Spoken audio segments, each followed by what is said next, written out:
மையம் ஊடக நேயர்களுக்கு வணக்கம். நீங்கள் இணைந்திருப்பது மையத்தின் பிரதான செய்திகளுடன். முதலில் தலைப்புச் செய்திகள்.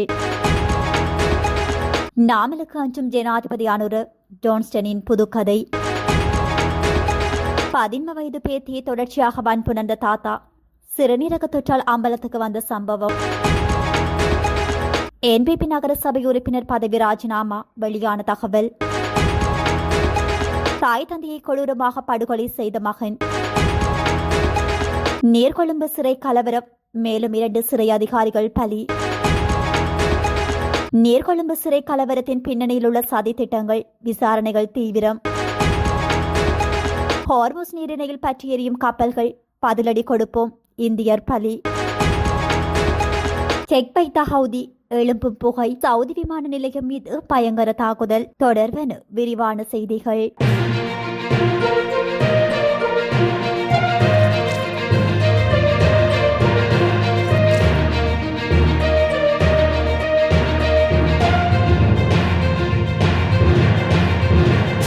தேசிய மக்கள் சக்தியின் தலைவர் அனுரகுமார திசாநாயக்க, ஸ்ரீலங்கா பொதுஜன பெரமுனவின் தேசிய அமைப்பாளர், நாடாளுமன்ற உறுப்பினர் நாமல் ராஜபக்சவுக்கு மிகவும் அஞ்சுகிறார் என முன்னாள் அமைச்சர் ஜோன்ஸ்டன் பெர்னாண்டோ தெரிவித்துள்ளார். அனுரகுமார திசாநாயக்க தற்போது அந்த அச்சத்தை மறைக்க முடியாத வகையில் நடந்து கொள்கிறார் எனவும் அவர் குறிப்பிட்டுள்ளார். அந்த அச்சத்தை வைத்துக் கொள்ளுங்கள் கனவான்களை என்று கூறிய ஜோன்ஸ்டன் பெர்னாண்டோ, தற்போது நாமல் ராஜபக்சவுக்கு எதிராக மேற்கொள்ளப்படும் செயற்பாடுகளுக்கு நகர கடைகளிலும் கிராம பேருந்துகளிலும் ஒருமித்த கண்டனத்தை சாமானிய மக்கள் கோரி வருவதாக தெரிவித்துள்ளார். இன்றைய சமூகத்தில் நாமல் ராஜபக்சவுக்கு ஆதரவாக உருவாகி வரும் இந்த மாபெரும் மக்கள் போக்கை கண்டு எதிர்க்கட்சி அரசியல் குழுக்கள் மிகவும் கவலை கொண்டுள்ளன எனவும் அவர் குறிப்பிட்டுள்ளார். 12 வயதுடைய பாடசாலை மாணவி ஒருவருக்கு ஏற்பட்டு சிறுநீரக தொற்று காரணமாக வைத்தியசாலையில் அனுமதிக்கப்பட்ட நிலையில் அவர் கடந்த 2 வருடங்களாக தனது தாத்தாவினால் தொடர்ச்சியாக பாலியல் துஷ்பிரயோகத்திற்குள்ளாக்கப்பட்டுள்ள சம்பவம் அதிர்ச்சியை ஏற்படுத்தியுள்ளது. கம்பளி பகுதியில் இடம்பெற்ற இந்த சம்பவம் தொடர்பில் மேலும் தெரிய வருகையில் 54 வயதுடைய குறித்த சந்தேக நபர் 5 புதல்வர்களின் தந்தை எனவும் பாதிக்கப்பட்ட சிறுமி சந்தேக நபரின் புதல்வர்களில் ஒருவரின் மகள் எனவும் தெரிவிக்கப்படுகின்றது. வைத்தியசாலையிலிருந்து கிடைத்த தகவலின் அடிப்படையில் விசாரணைகளை ஆரம்பித்த கம்பளி போலீசார் சிறுமியின் தாத்தாவை கைது செய்து கம்பளி நீதவான் சரசி ஸ்ரீ பரணம முன்னிலையில் ஆஜர்படுத்தினர். அவரை ஜூலை மாதம் 24ஆம் தேதி வரை விளக்கமறியலில் வைக்குமாறு நீதவான் உத்தரவிட்டார். போலீசார் நீதிமன்றத்தில் சமர்ப்பித்த அறிக்கையில் சிறுமியின் தாயார் சுமார் 4 வருடங்களாக வெளிநாட்டில் வேலை செய்து வருவதாகவும், சிறுமிக்கு 10 வயதாக இருந்தபோது முதலாக சந்தேக நபரால் பாலியல் துஷ்பிரயோகம் செய்யப்பட்டதாகவும், அன்றிலிருந்து அவர் தொடர்ச்சியாக இக்கொடுமைக்கு உள்ளாக்கப்பட்டுள்ளதாகவும் தெரிவிக்கப்பட்டுள்ளது. இந்த நிலையில் 2 நாட்களுக்கு முன்பு சிறுமிக்கு ஏற்பட்ட சிறுநீரக தொற்று காரணமாக அவர் கம்பளி போதனா வைத்தியசாலையில் அனுமதிக்கப்பட்டார். அங்கு மருத்துவர்கள் மேற்கொண்ட பரிசோதனைகளின் போது அவர் பாலியல் துஷ்பிரயோகத்திற்குள்ளாகி இருப்பது கண்டறியப்பட்டுள்ளது. இந்த விடயம் குறித்து அவரிடம் மேலும் விசாரணைகள் நடாத்திய போது தனது தாத்தா நீண்ட காலமாக தன்னை துன்புறுத்தி வருவதாக சிறுமி வெளிப்படுத்தியுள்ளார். பாதிக்கப்பட்ட சிறுமி மேலதிக மருத்துவ பரிசோதனைகளுக்காக பேராதனை போதனா வைத்தியசாலைக்கு மாற்றப்பட்டுள்ளார். கம்பளி போலீஸ் நிலைய பொறுப்பதிகாரி நிசாங்க கண்ணங்கர மற்றும் சிரேஷ்ட போலீஸ் அத்தியட்சக தயால் இளங்ககோன் ஆகியோரின் பணிப்புரையின் பேரில் கம்பளி போலீஸ் நிலையத்தில் பெண்கள் மற்றும் சிறுவர் விவகார பிரிவின் பொறுப்பதிகாரி மேலதிக விசாரணைகளை மேற்கொண்டு வருகின்றார். பதுளை மாநகர சபையின் தேசிய மக்கள் சக்தியின் நகர சபை உறுப்பினர் மகிந்த குணசேகர தனது பதவியை ராஜினாமா செய்துள்ளார். தனிப்பட்ட காரணம் நிமித்தமே அவர் இவ்வாறு தனது பதவியை ராஜினாமா செய்துள்ளதாக தெரிவிக்கப்படுகின்றது. இதன் மூலம் ஏற்பட்ட வெற்றிடத்தை நிரப்புவதற்காக பதுளை மாநகர சபையின் தேசிய மக்கள் சக்தியின் புதிய நகர சபை உறுப்பினராக ஜயசேன ரத்நாயக்க நேஷிய தினம் ஊவா மாகாண ஆளுநர் சட்டத்தரணி கபில ஜயசேகர முன்னிலையில் பதவியேற்றுள்ளார். எம்பலிப்பட்டி கிரவலவேல் கடுவ பகுதியில் மகன் ஒருவர் தனது தாய் மற்றும் தந்தையை படுகொலை செய்துள்ளதாக குற்றம் சாட்டப்பட்டுள்ளது. குடும்பத்தினரிடையே ஏற்பட்ட தனிப்பட்ட வாய் தர்க்கம் முற்றியுள்ளது. இந்த தகராறு காரணமாக இந்த கொலை இடம்பெற்றுள்ளதாக போலீசார் தெரிவித்துள்ளனர். இந்த சம்பவத்தில் 58 வயதுடைய தந்தை மற்றும் 54 வயதுடைய தாய் ஆகியோர் உயிரிழந்தனர். கொலை சம்பவம் தொடர்பில் குறித்த தம்பதியினரின் 26 வயதுடைய மகன் போலீசாரினால் கைது செய்யப்பட்டுள்ளார். சம்பவம் குறித்து எம்பிலிப்படிய போலீசார் மேலதிக விசாரணைகளை மேற்கொண்டு வருகின்றனர்.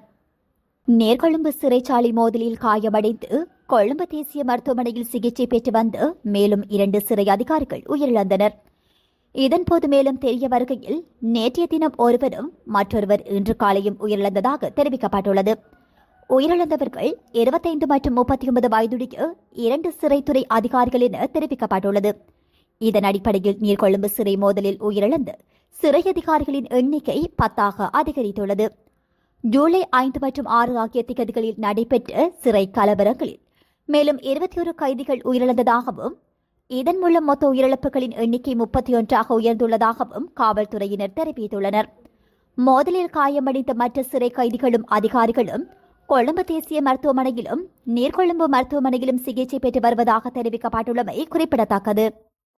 நீர்கொழும்பு சிறைச்சாலையில் கடந்த சில தினங்களுக்கு முன்னர் ஏற்பட்ட மோதல் குறித்து சுகாதார பிரதி அமைச்சர் வைத்தியர் ஹன்சக விஜயமுனி கருத்து வெளியிட்டுள்ளார்.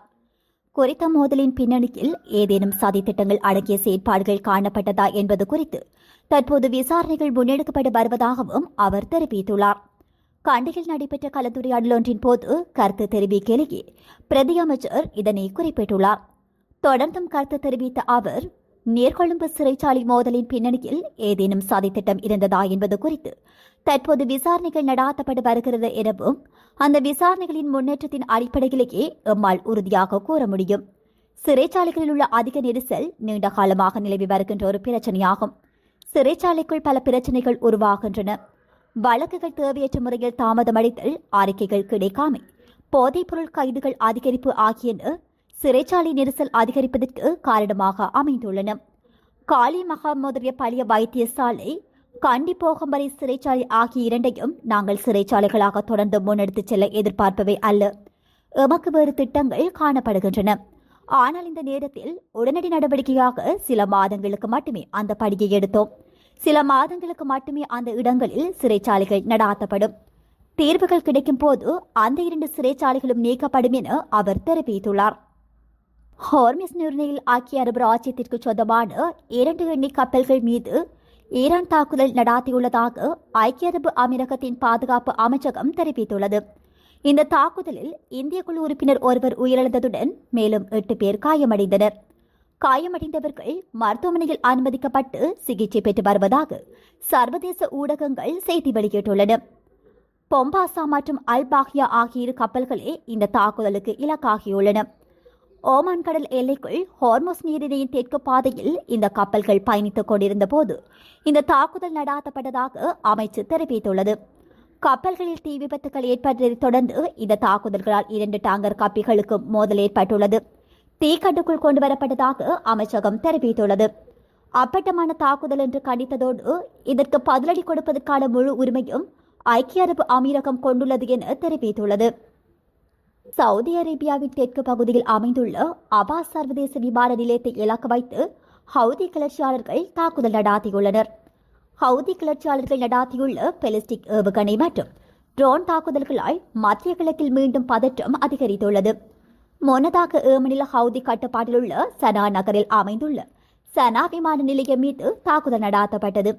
ஏமனில் உள்ள சனா சர்வதேச விமான நிலையத்தை தாக்கிய சவுதி அரேபியாவின் வான்வழி தாக்குதல்களுக்கு பதிலடியாக திங்களன்று இந்த தாக்குதல் நடாத்தப்பட்டதாக ஈரானிய ஆதரவு பெற்ற ஆயுத குழுவான ஹவுதி கிளர்ச்சியாளர்கள் அதிகாரப்பூர்வமாக அறிவித்துள்ளனர். சனா சர்வதேச விமான நிலையத்தின் மீதான தாக்குதல்கள் ஒரு ஈரானிய விமானம் தரையிறங்குவதை தடுக்கும் நோக்கத்துடன் நடாத்தப்பட்டதாக ஏமனில் உள்ள சர்வதேச அங்கீகாரம் பெற்ற அரசாங்கம் முன்னதாக தெரிவித்திருந்தது. ஏமனில் நடந்த வான்வெளி தாக்குதல்கள் குறித்து கருத்து தெரிவிக்குமாறு விடுக்கப்பட்ட கோரிக்கைக்கு சவுதி அரேபிய அதிகாரிகள் உடனடியாக பதிலளிக்கவில்லை என சர்வதேச ஊடகம் செய்தி வெளியிட்டுள்ளது. அபா பகுதி சவுதி அரேபியாவின் முக்கிய சுற்றுலா தலங்களில் ஒன்றாகும். ஜெர்மன் எல்லைக்கு அருகிலுள்ள மலைப்பாங்கான தெற்கு பிராந்தியத்தின் தலைநகராகவும் விளங்கும் நிலையில் இந்த தாக்குதல் அங்கு பெரும் பரபரப்பை ஏற்படுத்தியுள்ளமை குறிப்பிடத்தக்கது. இத்துடன் மையத்தின் இரவு நேர பிரதான செய்திகள் நிறைவு பெறுகின்றன. நன்றி.